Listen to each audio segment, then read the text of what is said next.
have identified, and our reporting has identified, 6 young men. All of our reporting indicates they are between the ages of 19 and 24. They are either recent high school or recent college graduates. High school graduates in at least one case, all with ties to either Musk-owned companies or Peter Thiel-owned companies. So one is a former Palantir intern, another interned at SpaceX, one is a Thiel fellow, another recently completed a summer internship at Neuralink, which of course is also owned by Elon Musk. What are they actually doing, and who's paying them for the work? Well, it's to be candid, a little bit difficult to ascertain exactly what they are doing. What we do know is they are working across several federal agencies, including DOGE, of course, as well as the Office of Personnel Management, which is essentially the HR function for the government, and the General Services Administration, which oversees things like federal buildings, leases, and then technology and IT. So what we do know is that these young men are working at the behest of Musk and his team that he has brought in across these agencies on a number of engineering-related tasks. So, okay, Elon Musk wants anyone,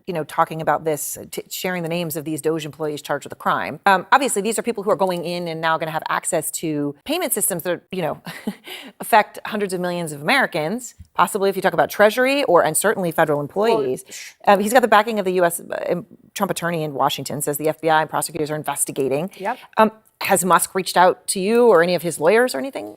We haven't heard from Musk or his legal team. Obviously, what I would say is that our reporting speaks for itself. It is rigorously reported and fact-checked and vetted by our spectacular legal team. And we look forward to continuing doing the work, trying to figure out exactly what Elon Musk and his team are doing inside of these federal agencies. And it's important work, it's brave work. In terms of what they're doing, do you know what they're doing when they go in this? I mean, are they, I don't know, looking at this data, putting this data somewhere else, or do we know what they're doing? Well, let me give you sort of one specific example that we were able to ascertain. In at least some instances, these men appear to be essentially evaluating the work product of federal employees. So, one of the sort of departments that sits inside one of these federal agencies is tasked with essentially IT and technology. So we do know that one of these young men, a recent high school graduate who interned at Neuralink, was part of meetings where federal employees in this department were asked to submit code if they were engineers, as well as a one-sheet documenting